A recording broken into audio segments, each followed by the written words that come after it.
안녕하십니까. 예, 화성문화원에서 연구원으로 일하고 있는 김명수 연구원이라고 합니다.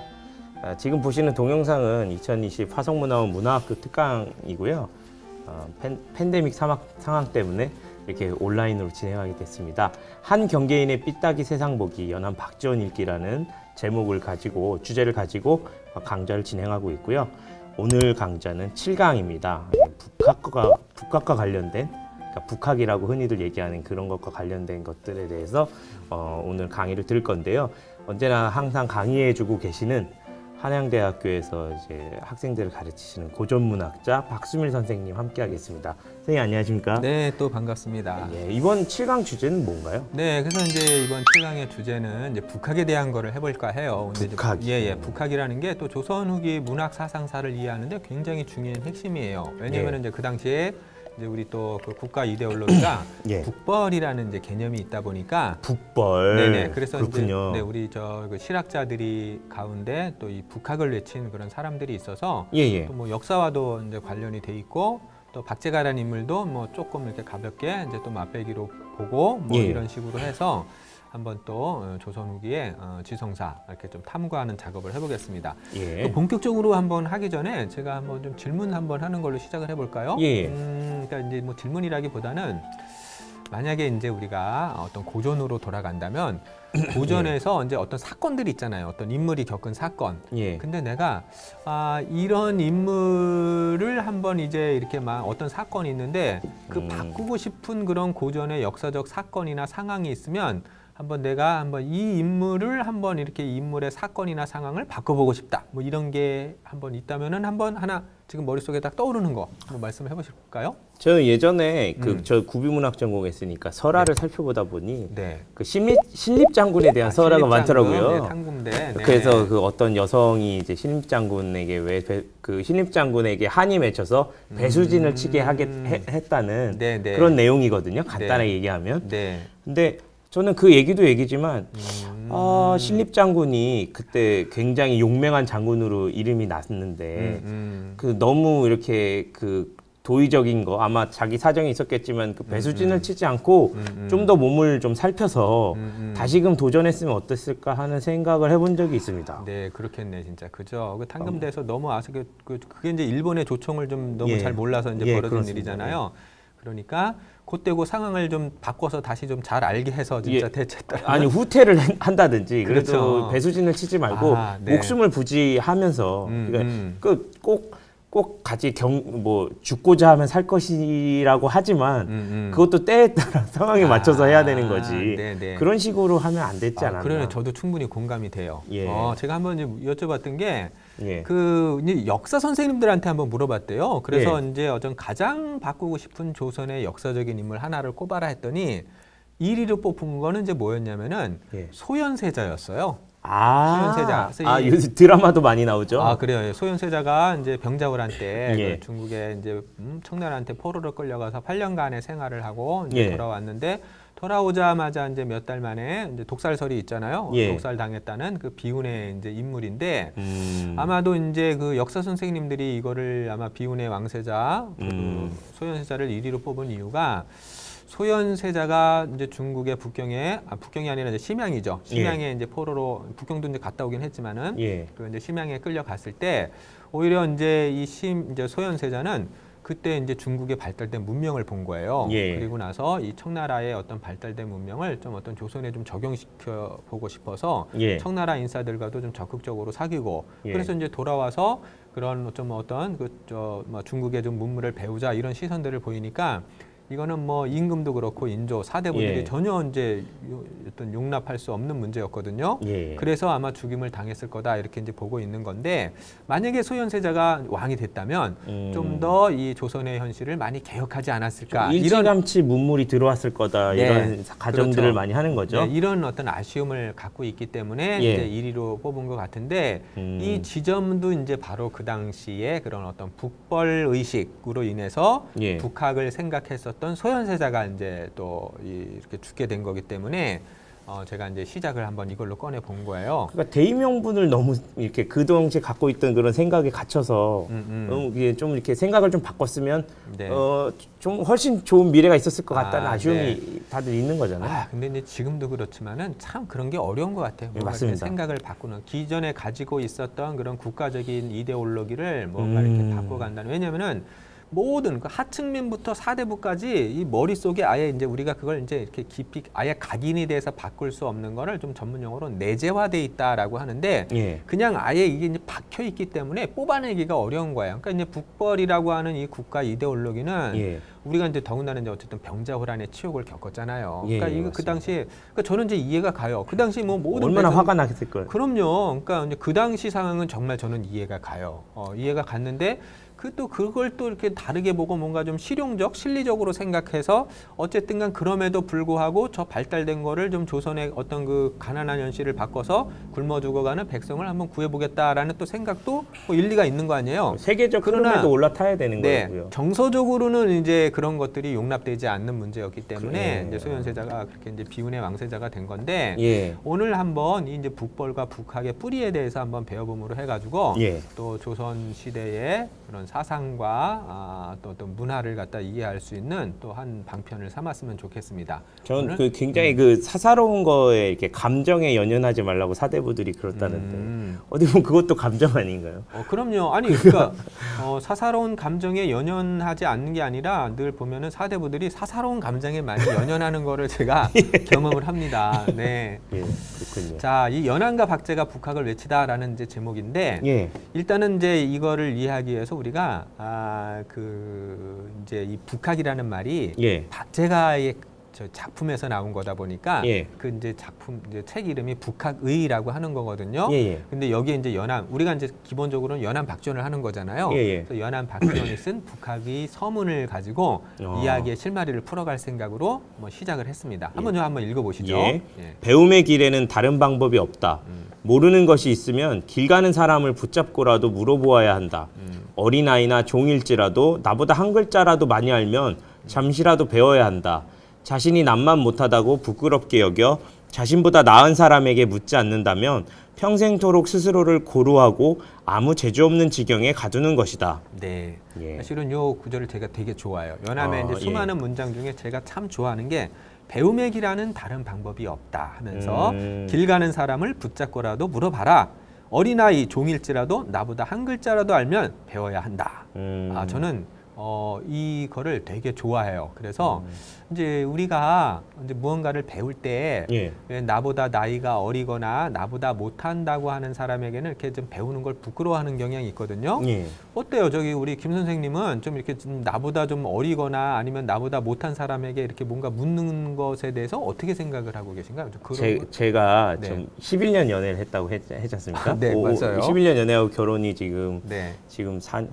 몇 년 차인지 생각이 안 나네. 지금 갑자기 15년째 지금 네. 이제 하다 보니까 가족들이랑도 처가 식구들이랑도 네. 굉장히 일찍부터 교류를 했는데 네. 막내 처제가 저랑 9살 차이 나거든요.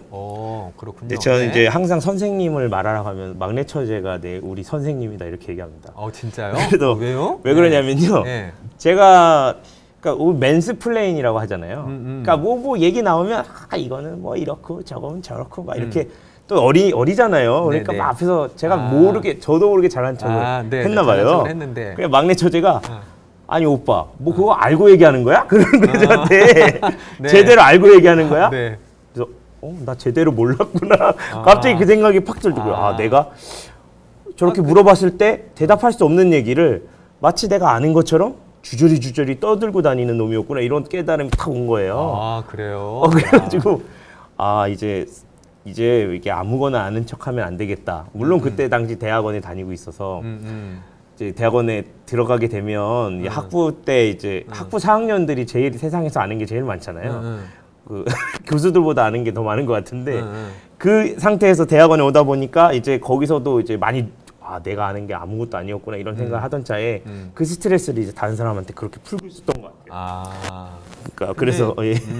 근데 저는 김 선생님이 좀 멋지다고 생각한 게 그 상황이라면 나라면 그래 그럼 내가 아는 거 갖고 뭐 대답하지 이럴 텐데 스스로 또 반성적으로 성찰을 해요. 그거는 그래서 내가 아는 것도 별로 없는데 이걸 가지고 또 이렇게 얘기를 하고 있었구나 이렇게 반성을 하시잖아요. 예. 그 태도가 좋은 거예요. 그래서 저도 잘난 척을 하는 것도 문제지만 저런 한마디 가지고 내가 좀 많이 바뀔 수 있다는 걸 좀 알았어요. 그래서 그래요. 제가 지금 이것을 이렇게 얘기를 막 하는데 네. 좀 어떻게 생각하실지 모르겠지만 좀 조심스럽게 얘기를 하는 거거든요. 나름. 그러니까 이 분위기에 맞춰서 이렇게 네네. 업템포로 얘기를 하긴 하지만 그죠. 예. 아니 그래서 저는 김 선생님이 이렇게 스스로를 늘 이렇게 좀 돌아보면서 이렇게 낮출 수 있는 태도가 예. 그게 진짜 멋있는 태도거든요. 왜냐면 이제 이것도 똑같은 거예요. 그러니까 우리가 왜 아랫사람에게 묻기를 부끄러워해요? 그거는 왠지 이거 좀 민망하고 체면이 손상된다고 생각을 하는 그런 정서들이 있는 거거든요. 예, 예.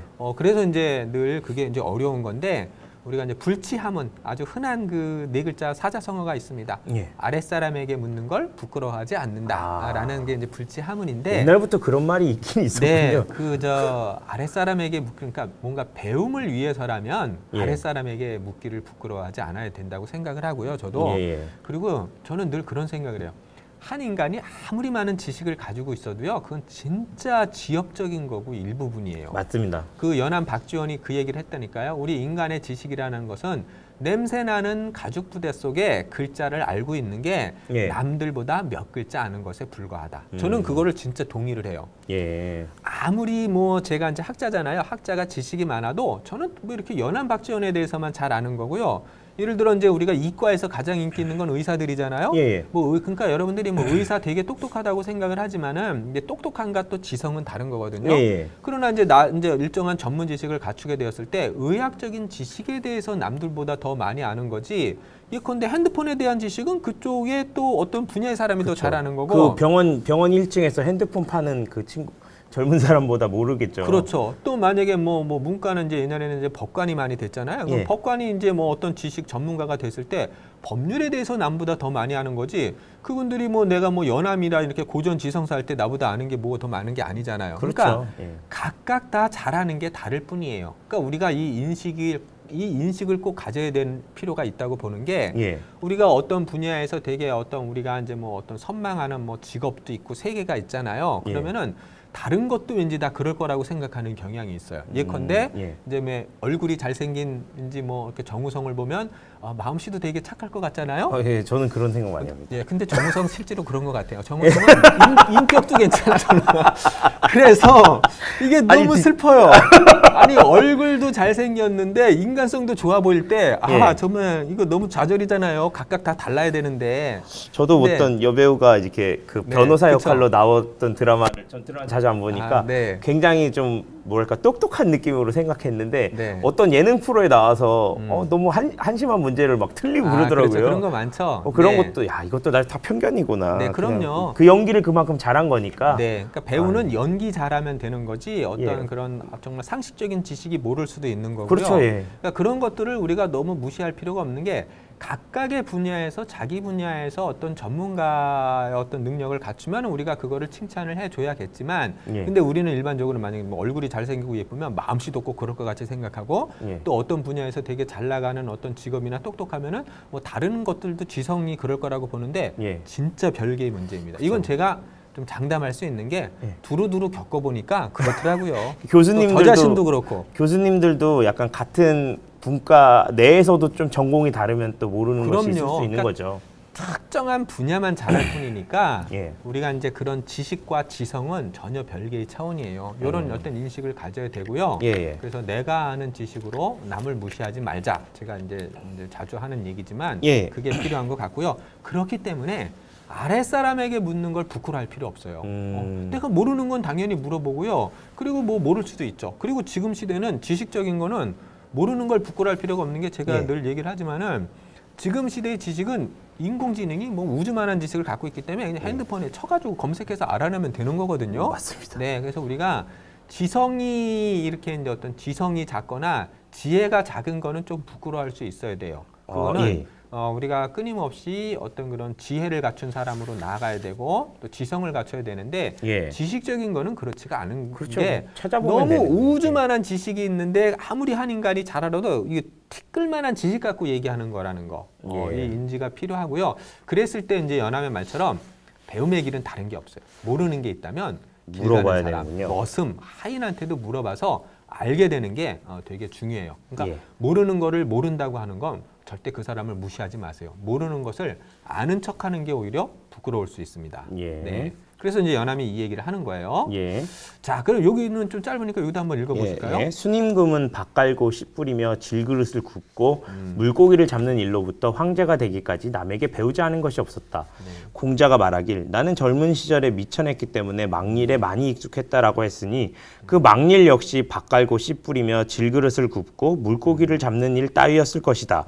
그러므로 순임금과 공자가 성인이 된 것은 남에게 잘 묻고 잘 배운 것에 지나지 않는다. 네, 이게 이제 순임금과 공자가 나오는 게 이 동양 사회에서 절대 지존이 바로 두 사람인 거예요. 왜냐하면 순임금과 요임금은 가장 태평 시대를 만든 임금 군주예요. 예, 예. 그다음에 이제 공자야말로 우리의 가장 떠받드는 진리의 그 예, 학문의, 그런 예. 진리의 그 표준이자 예. 예, 성인이시잖아요. 예. 그래서 이 근데 두 성인도 보면은 다 남한테 묻고 배웠다는 거예요. 아, 근데 그 묻고 예. 배운 게 뭐 어떤 철학이나 사상처럼 그렇게 거창한 게 아니에요. 저 읽어보세요. 다 밭 갈고 씨 뿌리고 질그릇 굽고 우리가 일상의 평범한 것들. 그러니까 이렇게 일상의 평범하고 하찮은 것들을 다 묻고 배움으로 해서 가장 위대한 지혜를 갖춘 성인이 됐다. 순임금과 공자가 성인이 된 것도 잘 묻고 배운 거야. 그러니까 부끄러워하지 말고 내가 모르는 거 떨어지는 거는 잘 묻고 배워야 돼. 이 얘기를 하고 싶은 거죠.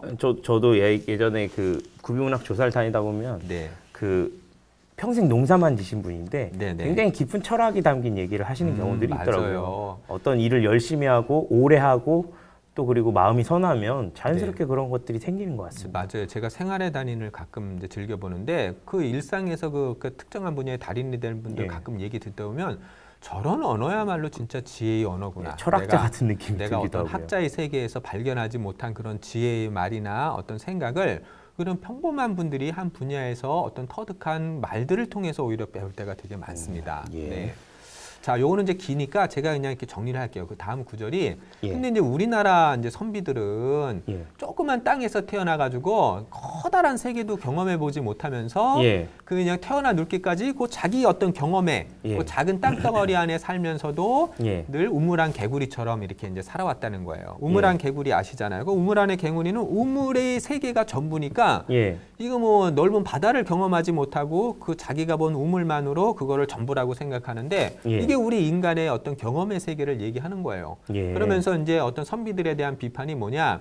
얘는 소박해야 돼. 그리고 누추한 거를 검소한 거야. 예. 그러니까 쉽게 얘기하면은 이제 조선 선비들의 어떤 그런 이제 저기 그 가치관 중에 하나가 되게 검소한 거를 강조하잖아요. 예. 근데 뭐 얼핏 보면 되게 이제 좋아 보이긴 하죠. 검소한 건. 그죠? 그렇죠. 근데 이제 문제는 뭐냐면 찌들어지게 가난한 것도 그거를 다 이렇게 검소로 포장하는 바람에 중요한 거는 아무리 그래도 선비들이 굶어 죽는 일은 없어요. 예. 근데 백성들은 굶어 죽어가잖아요. 예. 그러니까 그 문제를 얘기하고 싶은 거예요. 그래서 아. 모든 것들을 다 검소하다, 무조건 소박한 게 좋다라고 얘기를 하는데 예. 이제 그러다 보니까 이용생의 도구가 갈수록 구차해지고 있다. 그러니까 이용생은 이제 도구를 이롭게 써서 백성들의 삶을 보다 풍요롭게 한다. 이게 이제 이용후생이잖아요. 예. 그래서 이런 것들이 이게 구차해지면서 오히려 백성들이 궁핍해지고 굶주리면서 죽어가고 있다. 이게 다 무슨 죄냐? 배우고 물을 줄 몰라서 생긴 거다. 그러니까 자기 경험만을 옳다고 믿는 거. 이런 것들이 되게 피곤하잖아요. 그렇죠. 되게 자기가 또 배운 많죠. 것만을 옳다고 믿는 거. 대부분 다툼이 그래서 생기는 것 같아요. 맞아요. 그러니까 자기가 경험한 세계만을 옳다고 믿기 때문에 다툼이 생기는 거잖아요. 예. 근데 이제 심리학에서는 그렇게 얘기를 해요. 우리가 어떤 한 개인이 객관적으로 옳다고 믿는 게 있어요. 다 누구나. 근데 예. 그거는 한 개인이 어릴 때부터 어떤 경험이 반복되어서 익숙해진 것일 뿐이다라고 얘기를 해요. 예. 그러니까 나 한 개인이 내가 지금 이거 객관적으로 옳아, 진리야라고 믿는 게 내가 그냥 어릴 때부터 반복되어 그런 습관이나 경험이 익숙해진 것일 뿐이래요. 아, 예. 그러니까 객관적인 진리를 알아간다는 건 너무 어려운 것 같아요. 예. 근데 우리 한 인간은 늘 자기 경험, 내가 경험한 것만을 옳다고 믿어요. 그래서 그 경험 너머를 늘 위험하다고 여기고 그렇죠. 배척하는 경향이 있죠. 사실 무섭죠. 네네. 모르는 분야에 가는 맞아요. 거니까요. 그래서 이제 연한말에 따르면 세상의 이치를 깨달은 사람은 의문스러운 게 없는데 예. 늘 그 속이는 의문투성이라는 거예요. 내 경험에 그러니까 내 경험밖에 것이 얼마나 이걸 다 배척하고 이상하다 이렇게 생각하는 거예요. 내 공동체와 다른 생각. 저는 의문이면 저게 뭔지 궁금하다 이런 그런 긍정적인 의문이 의문이 아니라, 아니고 저건 왜 저러지? 의심한다는 이상해 거죠. 저건 뭐 그렇죠. 이렇게 얘기하는 거군요. 그렇게 이제 의심하고 배척한다는 거죠. 이런 것들이 다 배우고 물을 줄 모르는 거래요. 예. 네, 그래서 자족적 세계관에 이제 벗어난 거 그 예. 얘기를 하고 있습니다. 예. 자, 그 다음은 한번 좀 이제 읽어보겠습니다. 네. 장차 배우고 물어야 한다면 중국을 버려두고 어떻게 하겠는가? 그러나 그들은 말하길 지금 중국을 다스리는 자는 오랑캐들이라고 하면서 배우기를 부끄러워하여 중국의 예법마저 싸잡아 청하고 야만적이라 여긴다. 저들이 진실로 변발을 하고 옥깃을 왼편으로 여미는 오랑캐지만 저들이 살고 있는 땅이 3대 1의 한, 당, 송, 명의 대륙이 어찌 아니겠는가. 그 땅 안에 살고 있는 사람들이 3대 1의 한, 당, 송, 명의 후손이 어찌 아니겠는가. 네, 지금 연암이 근데 그 이제 배움의 대상을 누구로 설정을 한 거죠? 그렇지. 청나라를 네, 만주족들이 그렇죠. 예, 지금 이제 청나라를 지금 설정을 한 건데 예. 그러나 이제 그 당시 우리 이제 북벌과 그다음에 이제 대명의리라고 하는 이제 예. 명나라에 대한 의리에 의거해서 지금 저 사람들은 한족도 아니고 저 만주족, 저 오랑캐족이야. 저 사람들은 변발을 했잖아. 예. 라고 이제 하면서 그 배우는 거를 되게 부끄러워한다는 거예요. 그러니까 이제 저 변발을 하고 있으니까 저 인간들은 보나마나 오랑캐야. 그래서 그때는 청나라에 그 모든 사신들이 한결같이 거긴 전부 누린내가 나. 왜냐면은 이제 가죽 옷을 입거든요. 청나라들이. 그렇군요. 만주족들이. 이게 그러니까, 비마민족이니까. 그러니까 이제 노린내, 비린내가 나 이렇게 얘기를 하고 거기 백성들은 개, 돼지만도 못 살아. 늘 이렇게 얘기를 했어요. 예. 그러니까 그거는 실상을 내면 실제로는 엄청 잘 살고 있거든요. 그걸 그렇겠죠. 보면서도 잘 산다고 말하면 어떻게 되는 거예요? 오늘날로 그러면 따지면. 뭐랄까 이단이 되는 건가요? 이단이 아니라 지금 식으로 하면 쉽게 보면 이제 국가보안법에 어긋나는 거죠. 왜냐하면 이제 북벌과 예. 그 이제 어떤 그 화의론이 하나의 이념에 네, 어긋나니까. 그렇죠. 이념에 어긋나기 때문에 그러면 이제 걸려들어서 이제 큰일 나는 거죠. 음. 청나라 연호를 써도 말이야 관직을 박탈당하는 그런 시대였는데요. 그렇군요. 네, 그런 걸 생각하면은 이제 그 옛날에 그 북벌이라고 하는 게 이제 얼마나 강력하게 작동되고 굉장한 있나. 이데올로기였네요. 그런 시대에 이제 연암은 비록 그 사람들이 오랑캐라고 하다. 그래 오랑캐라고 치자. 하지만 그 사람들 그 땅이라고 하는 게 옛날 명나라 때부터 이어온 땅 아니야? 예. 그리고 저 이제 그 얘기를 하는 거야. 그리고 그 사람들도 다 옛날 명나라 시대 때부터 이어온 저 한족이잖아. 왜냐면은 중국이라는 나라가 비록 청나라가 지배하지만은 대부분이 다 저 한족이었거든. 한족. 백성은 그대로겠죠 안에. 네, 있는 그렇죠. 사람들은. 그 저 백성들 대부분이 한족이에요. 되게 대단한 게 청나라가 좀 대단했던 게 수백만 명의 저 만주족이 수억의 명나라 한족을 이긴 거예요. 엄청난. 그러니까 대부분이 사실은 다 한족이었다고 보시면 돼요. 예. 그러는데 이제 그 당시 이제 조선 선비들은 중국이 청나라가 되었으니까 거긴 오랑캐 땅으로 변했기 때문에 그냥 한족 만주족 가리지 않고 또 어떤 옛날의 그 전통이나 이런 거 가리지 않고 무조건 그냥 오랑캐다 이렇게 이제 배척을 하던 상황이었죠. 예. 네, 그거를 지금 이제 비판을 하는데 연암은 그냥 분리적으로 보는 거죠. 예. 네. 자, 그래서 예. 요게 이제 이론적으로 길어질 수 있는데 제가 요약을 한번 잘해서 좀 예. 간단하게 해볼게요. 이게 이제 그러시죠. 2시간 이상 가는 이야기인데 그렇죠. 이제 예. 상황 자체가 그럴 수 없는데 화의론이라는 게 있어요. 이제 화의론인 게 뭐냐면 저 화자가 중화 화자. 예. 저 중화라는 게 뭐냐면은 중국이라는 뜻이에요. 중국이 중화라는 거예요. 예. 요새 이제 그 중국에서 내세우는 게 중국몽이라는 거 혹시 예, 들어보셨어요? 맞습니다. 예. 그 중국몽이 바로 중화 사상이에요. 그래서 중국이 바로 이제 세계 문명의 중심이라는 사고인데 저 이자는 무슨 이자냐면 오랑캐 이자. 그러니까 이 동아시아를 갖다가 중화와 오랑캐로 나눠서요. 우리 이제 중세 동아시아는 중화, 요 중원 땅이 중하고 나머지 나라는 다 오랑캐다라는 사고를 예. 중국만이 아니라 일본, 우리나라, 베트남, 필리핀 저쪽에 몽골, 티벳이 다 그걸 그냥 자연스럽게 인정을 했어요. 예. 이게 중세 동아시아의 질서인데 예. 그거를 갖다가 이제 화의론이라고 하는 거예요. 예. 그래서 우리는 중국의 동쪽에 있기 때문에 동쪽 오랑캐다. 그걸 동이. 우리 동이족이라고 그러죠. 예, 예, 맞습니다. 거기에 전통을 두고 있어요. 서융, 스스로 오랑캐라고 불러. 네, 서융, 남만, 북적 이게 다 오랑캐가 남이 붙여준 이름을 그냥 계속 이렇게 우리 스스로가 그렇게 했어요. 동이족이라고요. 네. 우리는 네, 오랑캐니까. 그러니까 이제 불렀죠 중국도. 그게 예. 그러니까 그게 그냥 하나의 관습이 돼버린 거예요. 그래서 예. 그 당시에는 이제 종족적으로는 한족인 거고, 그다음에 지리적으로는 중원 땅, 그다음에 이제 문화적인 개념으로는 그 공자 선생에서 나는 오랑캐 사람들은 피발자임한 사람들과 어울리지 않았어 이렇게 얘기를 했어요. 예, 예. 피발자임이 머리를 풀어헤치고 옷깃을 왼쪽으로 여미는 거예요. 그게 오랑캐예요. 저 머리는 풀어헤치면 안 돼요. 묶어야 돼요. 그게 예. 뭐가 되는 거죠? 바로 무슨 머리죠? 머리 묶은 머리. 상투. 그게 바로 그거예요. 그러니까 중화의 가장 큰 상징이 상투튼 머리였어요. 왜냐하면 어차피 우리는 종족적으로나 지리적으로는 중화인이 될 가능성이 없잖아요. 예. 그러니까 우리 조선은 초기부터 예의, 공자가 말씀하신 예의가 가장 중요한 중화의 기준이야. 그러니까 우리는 예. 그 예의, 피발자임을 하지 않기 때문에 머리를 묶었기 때문에 우리도 중화야. 그러니까 저 명나라가 큰 중화라면 우리는 작은 중화, 소중화야. 그래서 그걸 소중화 사상이라고 불러요. 예, 예. 이걸 너무 당연하게 여겼어요. 그래서 저기 얘기를 했지만은 화의의 실현 여부는 예의에 달렸다. 그 예의의 기준이 피발자임. 그래서 이제 우리는 소중화였는데 만주족인 청나라가 명나라를 무너뜨리네요. 예. 그러니까 실체로서의 중화가 사라져 버려요. 명나라. 예. 그러니까 우리에게는 이 뇌가 이 그때 속에서 이거 어떡하지? 이제 논리적으로 지금 말이 안 돼요. 중국이 예. 사라졌으니까. 예. 그래서 이제 어떤 개념을 세우냐면은 조선만이 상투를 틀고 있다. 조선만이 중화야. 야, 진짜 그게 이제 중화다, 조선중화주의. 우리가. 네, 그렇게 생각을 한 거예요. 그래서 예. 조선중화주의라고 하는 거를 이제 어떤 조선 후기에서 따로 이제 그걸 우리의 어떤 자국의 주체성으로 생각하기도 하는데 예. 엄밀하게 말하면 그것도 또 다른 사실은 중화 사상인 거예요. 예, 우리 그렇군요. 조선만이 이제 중화다 이런 이제 사고가 있기 때문에. 근데 이해하기 어려울 거라고 생각하셨는데 네. 요새 좀 국제 정세가 비슷하고 네네, 어린아이들이 그 어린아이들이 아니죠. 젊은이들이 인터넷에서 중국 사람들이랑 많이 싸우기 때문에 그런 그냥 문제. 바로 이해할 것 같습니다. 네, 맞아요. 요즘 경세랑 되게 비슷해요. 아유, 학자들 간에도 그래서 이제 이런 문제가 이제 한중일은 너무 이게 좀 복잡해요. 진짜 제가 이 문제를 갖다 요새 얘기할 수는 없지만은 예, 이제 어쨌든. 어떤 여러 가지 그 이전에 역사적으로 워낙 이제 서로 이제 이게 좀 원래 늘 그렇죠. 그랬잖아요. 가장 가까이 있는 사람이 가장 큰 상처를 준다고 했잖아요. 예. 그래서 한중일의 관계는 너무 이제 복잡하기 때문에 예. 이것을 이제 어떻게 풀어갈까는 여기서 논의로 이제 하고요. 하여튼 예. 이거 한번 또 볼까요? 제가 한번 읽어보겠습니다. 그럴 거 볼까요? 예, 네, 북벌에 대해서 읽어볼게요.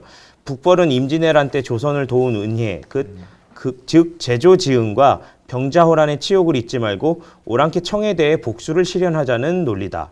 당시의 정세에서 북벌이 실현 불가능한 허상임에도 불구하고 강력한 생명력을 유지했던 것은 춘추의리에 입각한 존주론과 상호표리를 이루면서 명분을 획득했기 때문이다. 네, 그래서 이제 북벌이라는 말이 생긴 건 여기서의 북은 누구겠어요? 그럼 여기서 북쪽은 청나라죠. 그렇죠. 청나라인 거예요. 청나라를 정벌하자라는 이제 개념은 이제 그 청나라가 이제 저 명나라를 쓰러뜨리면서 이제 생긴 개념이고요. 예. 그랬을 때 우리에는 이제 명나라에 대한 의리, 명나라가 우리 조선을 원군해주는 바람에 좀 국력이 피폐돼서 망한 거 아니야? 이런 예. 어떤 사고가 있었고요.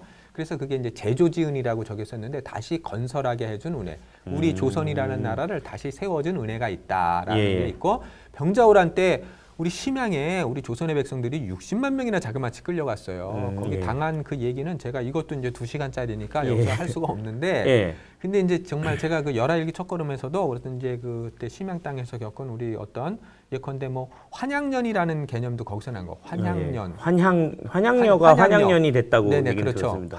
원래 환향녀였는데 환양년으로 이제 된 건데 이제 심양에서 이렇게 그저 우리 조선으로 간신히 돌아온 그런 어떤 부녀자들을 환양녀라고 했는데 남편들이 몸을 또 더럽혔다고 받아주질 않은 사건. 아이고. 네, 참 지금 보면 좀 부끄러운 일이 참 많습니다. 네, 부끄러운 일이 많아요. 그래서 저 개인적으로는 병자호란을 겪었기 때문에 그 당시 그러니까 향후 제가 봤을 때 50년까지 모든 사람들이 북벌을 외치는 건 너무 자연스러워요, 제 눈에는. 예. 그때는 뭐 당파를 다 막론하고 우리가 저 전쟁으로 인해서 그런 수모를 겪었고 괴로움을 겪었으니까 예. 북벌의 생각을 갖는 건 너무 당연했는데 예. 연암 시대는 이미 150년 이상이 훌쩍 지났거든요. 그러면 이제 새로운 그런 어떤 국제 질서가 대편된 시절이잖아요. 예. 이제 그 당시 근데 이게 북벌은 단순히 그 연암 시대가 아니라 딱 구한말까지 계속 북벌이었던 거예요. 그건 이제 국가 대의로서 이제 계속 이어져 왔던 거고요. 이제 예. 화이론과 북벌론은 그랬는데 이제 연암 때는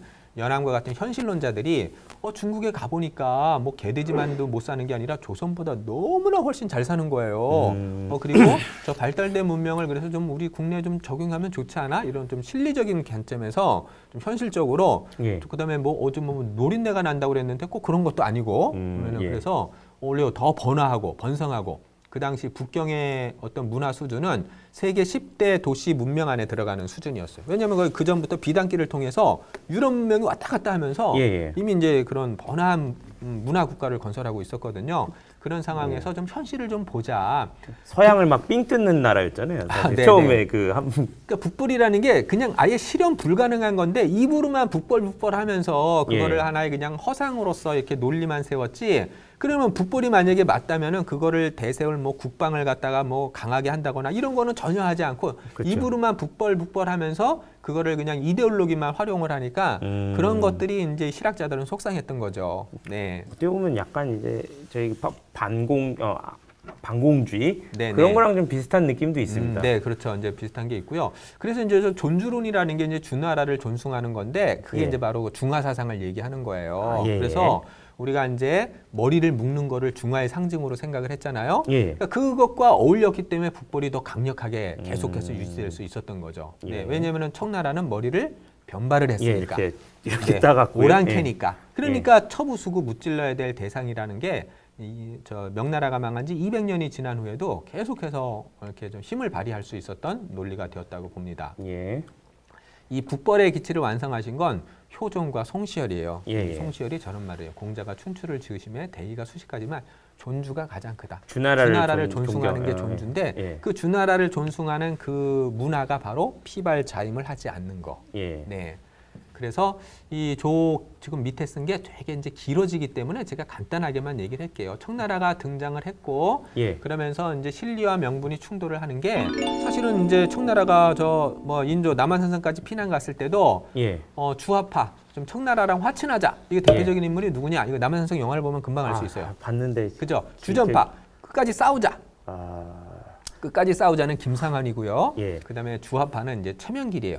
맞다. 최명길과 맞습니다. 김상헌에 대한 얘기가 영화 남한선상에서도 잘 나오고 있어서 굉장히 재밌는 영화였어요. 남한선상은 재미로 따지면은 덜 할 수도 있어요. 근데 굉장히 재밌었어요. 그래요. 유익함이나 뭐 여러 가지 그런 걸 보면 되게 재밌을 수 있어요. 감정선 같은 맞아요. 게 좋은 영화였어요. 맞아요. 좋은 영화 맞습니다. 예. 한번 남한선상은 볼만하고요. 근데 이제 그 문제가 뭐냐면은 남한선상이 제가 문제라고 보는 게 거기서 이제 김상헌 선생이 나중에 배를 갖다 이렇게 할복하는 이런 이건 되게 왜곡인 게 나중에 이제 가족들 앞에서 이렇게 목을 매달려고 하는데 근데 이제 그거를 말려가지고 살아난 거거든요. 근데 그건 멋있게 스스로 목숨을 이렇게 하는 그런 식으로 끝나기도 하거니와 예. 이걸 이해를 해야 돼요. 그 당시 이제 김상환 선생을 비롯한 제가 이제 김상환 선생을 절대 헐뜯는 게 아니에요. 왜냐면은 고전을 할 때 제일 어려움이 뭔지 아세요? 고전의 어떤 인물을 갖다가 이렇게 비판하면은 문중에서 너무 힘듭니다. 이거 명량 영화도 맞아요. 거기 이제 배도라든가 이런 예. 이순신을 배신한 사람들 있잖아요. 예. 또 원균도 나오고 그런 거 이런 얘기 잘못하면은요 큰일 나요. 제가 이제 고전을 우리 조상님 욕보였다고 고전 연구할 때 제일 어려운 게 뭔가 이제 비판할 지점도 있고 그런데 그게 이제 어떤 인물이 개입될 때는 조상님을 욕보이게 되다 보니까 이건 이제 우리 고전 연구자들이 가지고 있는 어떤 고충이긴 해요. 예. 근데 이제 그때 어쨌든간 이제 조금 더 이제 좀 비판적인 맥락에서 봤을 때 예. 이제 그 김상환 선생이 그때 저 오랑캐들에게 이제 우리가 항복을 하느니 비굴하게 항복하느니 예. 끝까지 우리 목숨이 이제 이렇게 사라지더라도 그 싸워보자. 의리 예. 그렇죠 싸우자 이제 요렇게만 보면 되게 멋있는데 예. 이제 그때 이 말들이 있어요. 그때 이제 그 의리라는 게 어떤 의리냐 하면은 그 오랑캐의 대척점에 그러니까 이제 청나라는 오랑캐잖아요. 예. 그 오랑캐의 반대 기랑에 어떤 우리 민족, 우리 백성 이러면 이게 멋있잖아요. 그죠? 예. 우리 뭐 안중근의 사나 이런 것처럼. 예. 그런데 그게 아니라 명나라가 그렇죠. 있군요. 명나라인 거예요. 그러니까 그 의리라는 개념은 그러니까 만약에 조선 시대 의리라는 개념은 대명의리예요. 예. 명나라에 대한 의리인 거예요, 그게. 그러니까 이런 말이에요.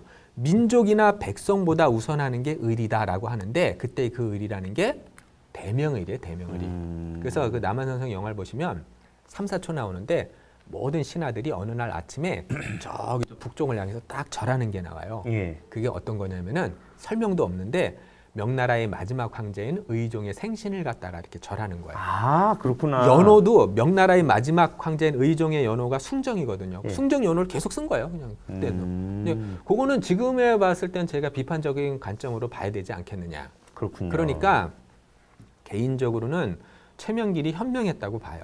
예. 백성들이 다 죽고 나라도 다 뺏기는데 그 의리가 무슨 소용이에요.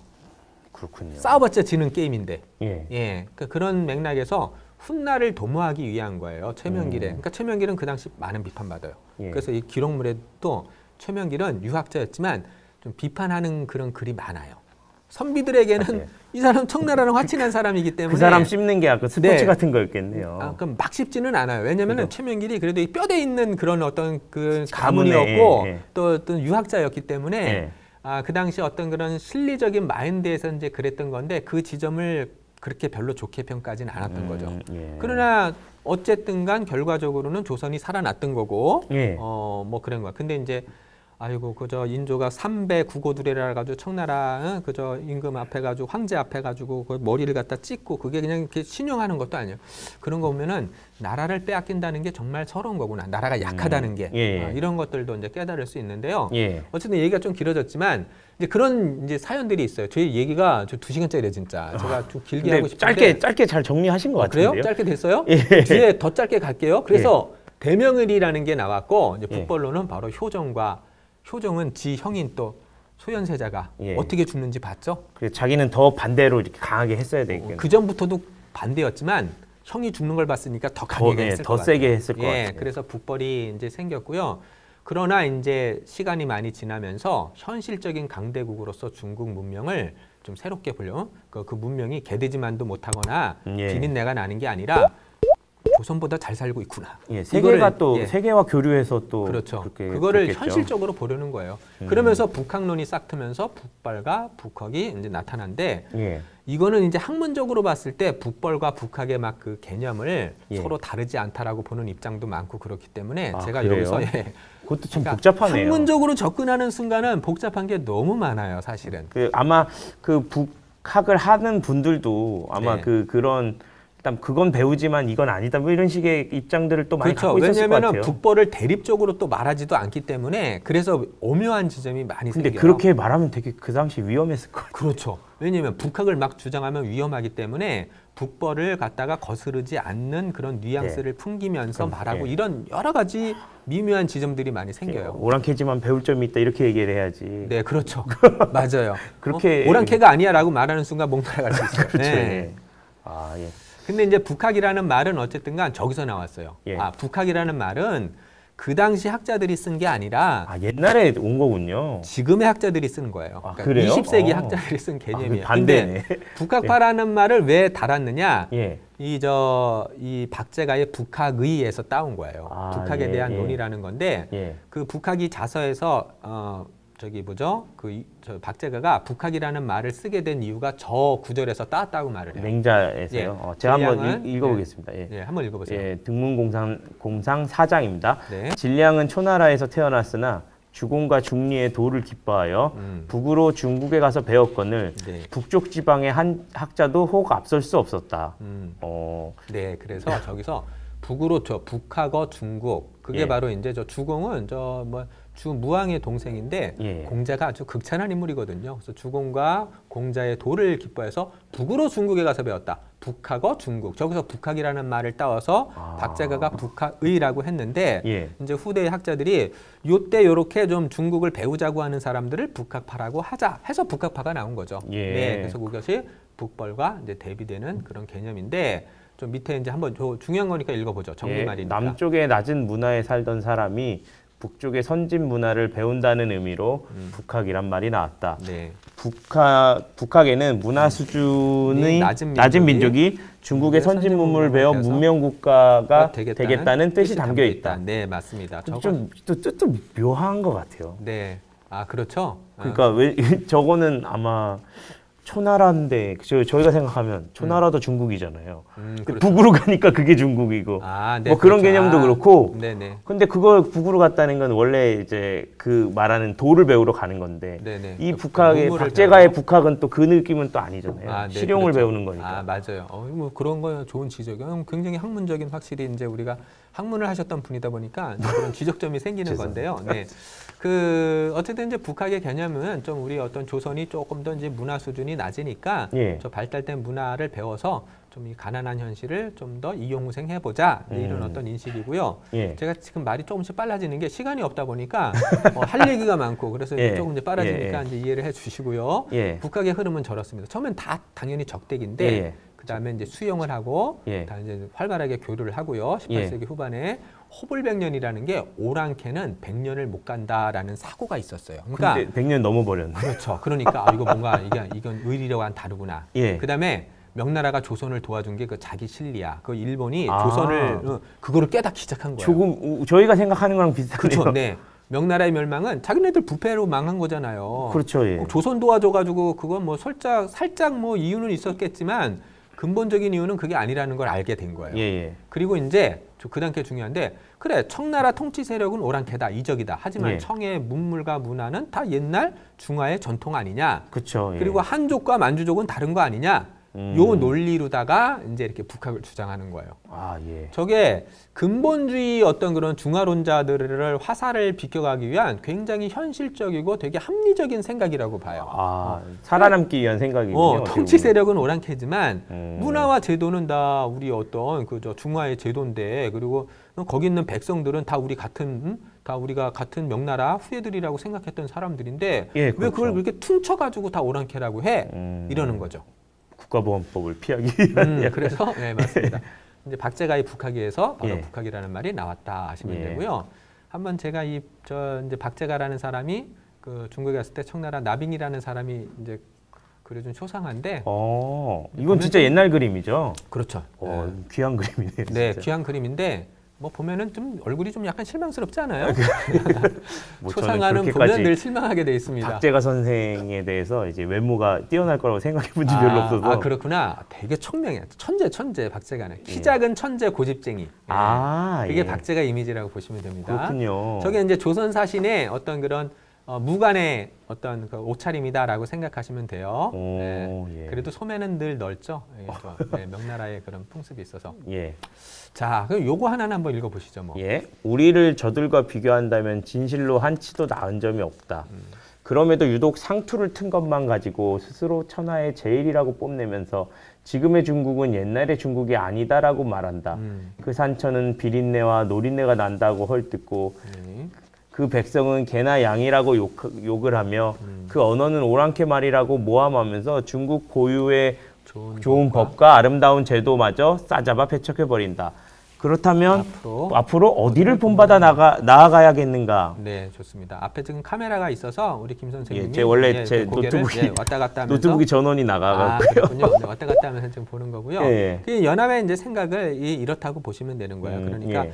그 산천은 맨날 비린내, 노린내가 난다고 헐뜯고 백성은 개, 돼지라고 욕하고 언어는 오랑캐 말이라고 모함하면서 그 좋은 것들, 그 좋은 제도를 다 싸잡아 퉁쳐가지고 배척해버린다. 그럼 우리가 도대체 뭘 갖고 배워야 돼? 그러니까 조선의 가난한 현실을 배우기 위해서는 선진 문명을 배워야 되잖아요. 그렇죠. 그 당시 선진 문명이라고 해봤자 중국 그밖에 없는데 그렇죠. 세계가 작았으니까 조선 사람들한테. 그리고 또 중국의 문명이 하찮은 것도 아니고 그럼 이걸 좀 잘 배워서 조선의 좀 현실을 바꾸고 싶은데 그러나 우린 나은 게 없으면서 맨날 상투 튼 거 하나만 가지고 우리는 중하고 쟤네들은 오랑캐야 싸잡아서 배척해가지고 어떻게 이 낙후된 조선의 현실을 우리가 발전시킬 수 있겠어? 이런 아쉬움을 계속 지금 토로하는 겁니다. 네. 그렇군요. 그러면서 이제 북학이 정리를 하는 건데 이제 재선은 박제가의 자예요. 그래서 북학이를 갖다 이제 연암한테 보여줬어요. 연암보다 2년 앞서 북경을 갔다 와요. 그 박제가가 이덕무랑 같이 그리고 이제 북학이를 이제 통진이라는 곳에서 이제 또 칩거하면서 북학이 4편을 써요. 그리고 나서 나중에 4편 2편을 쓴 건데 거기에 보면은 북학기는 꼭 읽어보셔야 돼요, 진짜. 아, 예. 중국의 제도와 문물에 대해서 되게 이렇게 자세하게 써 있어요. 아. 열하일기는 여행기지만 이제 그 북학기는 그렇긴, 여행기의 느낌보다 제도와 문물을 이렇게 막 그냥 평론식으로 이렇게 서술하는 이제 그런 보고서 식으로. 같이 네, 볼 그렇죠. 수도 보고서 있군요. 느낌으로 이렇게 더 강한 건데 예. 그런 식으로 이렇게 이제 돼 있는데 연암은 열하일기와 조금도 어긋나는 것이 없다라고 얘기를 했는데 예. 제가 봤을 때는 어긋나는 게 되게 많아요.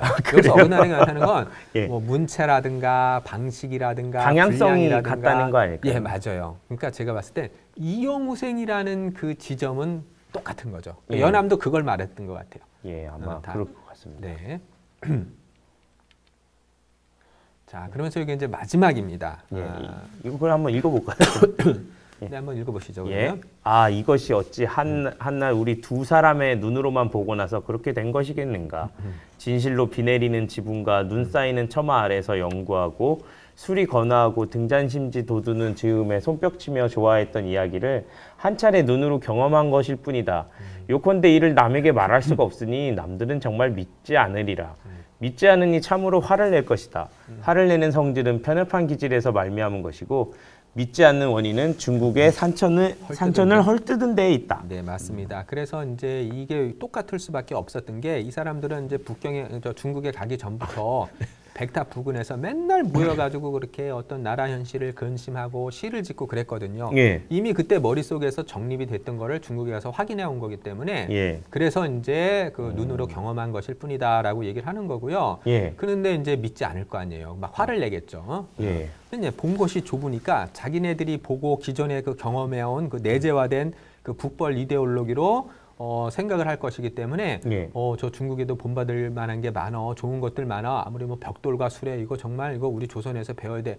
이거를 누가 도대체 배울 것이며 예. 또 받아들이려고 하겠어요. 그래서 이제 그런 것들을 뒤쪽에서 아쉬워하는 것으로 이렇게 이제 끝매무리 하고 있습니다. 아, 예. 자, 어쨌든간 이제 요거를 좀 정리를 한다면 이제 한번 요건 읽어보시죠. 예. 조선 후기 북학파들이 중화주의를 극복하고 타문화를 수용하기 위해 벌였던 노력과 한계를 명확히 파악하는 일은 가까운 미래를 현명하게 대처하기 위한 작은 지혜가 될 것이다. 네, 맞습니다. 그래서 우리가 이제 역사는 오래된 미래다라는 말을 쓰잖아요. 예. 이 당시에 어떤 북학파들이 이 중국이라는 거대 문명을 가지고 어떤 북벌과 북학의 어떤 그런 이제 개념 사이에서 이 고민했던 게 예. 오늘날에도 이제 비슷한 거잖아요. 우리보다 그렇습니다. 더 이제 선진 문명이라고 일컬어지는 뭐 미국이나 저 유럽 그런 국가들이 있고 예. 또 우리를 주변을 둘러싼 그런 또 동아시아의 어떤 강대국들이 있는데 예. 이제 그 틈바구니에서 우리가 과연 이제 어떤 태도를 가져야 되는가를 이 당시 지식인들의 고민을 통해서 저는 이제 배워야 될 것 같아요. 그래서 무조건 예. 사대주의를 경계해야 될 것이고 사대주의도 굉장해야 왜냐면은 되겠죠. 이 사람들이 이제 북학을 주장을 했지만은 이 북학이라는 게 무조건 다 배우자가 아니에요. 예. 열하일기 같은 거 읽어보면은 비판할 거는 또 엄정하게 되게 비판을 하거든요. 예, 예. 그러니까 굉장히 현실은 또 아까 분리적으로 대응을 하잖아요. 그 족속은 통치 세력은 오랑캐지만은 또 제도와 문물은 중화의 전통이 아니냐 이런 식으로 예, 그렇죠. 분리적으로도 대응을 하고 예. 그러니까 우리가 지금 이 시절에 강대국이라서 무조건 맹목적으로 사대주의 그래서 이렇게 이제 따르는 것도 경계해야 되고요. 예. 그러나 또 무조건 또 다 배척하는 태도도 위험한 거잖아요. 그렇습니다. 좋은 것들이 많이 있고 그러니까 좋은 것들은 배워야 되고 이런 것들이 국제 정세 또는 남북 간의 저는 관계도 마찬가지라고 예. 보거든요. 예. 그래서 좀 이런 어떤 북학파들의 좀 합리적이고 현실적인 좀 사고 방식이 오늘날 우리가 어떤 국제 정세를 바라볼 때도 좀 적용이 되어서 좀 더 이 세상을 유연한 시각으로 바라봄으로 해가지고 예. 맹목적인 사대주의 또 맹목적으로 배척하는 거 이런 거에서 좀 벗어나서 좀 더 현실적인 관점에서 접근을 해야 되지 않나 이렇게 생각을 합니다. 저는 지금 이제 문체 반정에서 그 정조대왕이 문체가 위험하다고 얘기했잖아요. 아, 네네. 그동안은 그냥 그런가 보다 했는데 이번에 이걸 배우면서 야 문체가 위험하구나 이런 생각이 들었던 게 네네. 여기서 명을 위하고 청을 이렇게 배척하는 그런 사상들이 반청복명, 네. 반청복명이라는 게 네. 제가 중국 그 사극이나 이렇게 옛날 뭐 영화들 같은 것들 아니면 김용 씨가 쓴 그 무협 소설 초기작들을 보면 네. 망고 충신인데 그 충은 다 명나라에 향해 있고 그 송나라에 향해 있고 금나라가 뭐 이렇게 네. 다 오랑캐고 막 이런 네. 식으로 막 세팅이 돼 있어서 네. 저도 이렇게 자연스럽게 중화주의가 몸에 좀 밴 게 아닌가 이런 생각이 갑자기 들더라고요. 그렇구나. 맞아요. 맞아요. 예, 그런데 그렇게 생각해 보고 나니 그때 그분들은 전 이렇게 소설 몇 권에 이렇게 사람이 좀 그런 생각을 가지게 됐는데 맞아요. 이분들은 그 시대 그 환경을 살아왔을 텐데 이런 생각을 하기가 얼마나 어려웠을까 이런 생각도 또 드네요. 맞아요. 저도 저 어릴 때부터 뭐 영화나 어떤 드라마 보면은 맨날 저 미국 위대하대밖에 없잖아요. 맞아요, 맞습니다. 그러니까 영화에서 미국이 적국으로 설정을 하면 우리가 그 나쁜 나라라고 생각을 하고 예, 맞아요. 이런 것들 그런 것 정도 수준만으로도 우리의 의식에 깊게 각인이 되는데 예. 그 시절은 어땠을까? 그렇죠. 전방위적으로 그런 어떤 이념을 갖다가 이렇게 북벌이라든가 대명을이라든가 이런 것들을 계속 중화 사상을 이렇게 주입해 왔기 때문에 국가 이데올로기도 그랬다고 그거를 하시니까. 벗어난 북학파가 정말 좀 오히려 이렇게 좀 하여튼 상대적으로 좀 대단한 게 아닌가라는 생각이 늘 들 때가 있죠. 회차가 지날수록 이제 연암 선생이나 이제 실학을 저희가 실학자라고 얘기하는 분들이 제야에 계셨지만 굉장히 중요한 역할을 하셨구나 하는 맞아요. 생각을 그러니까 계속 느끼게 됩니다. 오늘날에는 그 당시엔 받아들여지지 않았어도 오늘날에는 이분들의 생각이나 정신을 좀 더 예. 합리적인 관점에서 적용을 하는 게 좋을 것 같고요. 또 북학파의 대표적인 인물은 박지원, 박재각, 홍대영, 담원 예. 이 세 사람이 가장 핵심이다. 이렇게 일단 이해를 하셔도 좋을 것 같습니다. 예, 요새 상황도 좀 그런 상황들이 많이 일어나는 것 같아요. 아까 조선풍 얘기할 때도 했지만 이 내용을 잘 공부를 해보시면 네. 중국 네티즌들이랑 싸우는데도 도움이 좀 될 것 같기도 하고 네, 그래요. 물론 농담이긴 합니다만 어쨌든 정말 이제 박지원 선생에 대해서 배워가는 게 참 즐거운 일이라는 생각을 하게 됐습니다. 네, 제가 잠깐 하나만 더. 참 예. 네티즌과 싸우는 얘기를 하니까 예. 저는 이렇게 생각을 해요. 이것도 분리적인 대응이 돼야 된다는 게 예, 맞습니다. 이것이 어떤 이제 역사적으로나 나라 차원에서는 분명히 어떤 갈등이 있고 우리가 이제 이겨야 될 것들이 있지만 이제 문화적인 차원이나 이런 데서는 또 한중일이 협력해야 될 것도 있어요. 우리 예, 맞습니다. 그래서 이제 다투더라도 이렇게 적대적으로 다투기보다는 저는 논리적으로 이겼으면 좋겠어요. 그래서 논리적으로 한중일의 이 문제를 이거 복잡해. 이건 말 잘못하면 되게 욕먹을 수 있는 것들이잖아요. 예, 그렇죠. 네, 그렇기는 하지만은 좀 조심스럽지만은 그 개인적인 어떤 견해로는 문화적으로는 좀 협력할 때는 협력하고 그러나 예. 어떤 정치 경제적으로 우리가 또 경쟁을 해야 될 거는 또 제대로 경쟁을 하고 하지만 그게 좀 감정적인 층위보다는 예. 조금은 좀 어떤 논리적이고 이성적인 층위에서 이루어졌을 때 국제사회에서도 더 지지를 받게 되지 않을까 이런 생각 정도로만 말씀드릴게요. 결국 공부를 좀 해야 됩니다. 맞아요. 책도 좀 보셔야 되고 맞아요. 박수민 선생님 책도 좀 사시고 네, 맞습니다. 역사 공부를 조금 더 우리가 더 예. 잘 해야 될 것 그리고 같습니다. 화성문화원 유튜브 구독, 좋아요, 알람 설정도 좀 해주십시오. 네. 예, 오늘은 이 정도로 마무리를 해도 되겠죠? 예, 네. 오늘의 강의는 이 정도로 마무리하도록 하겠습니다. 선생님 감사합니다. 네, 고맙습니다. 예, 다음 시간에 뵙겠습니다. 감사합니다, 네. 선생님. 예.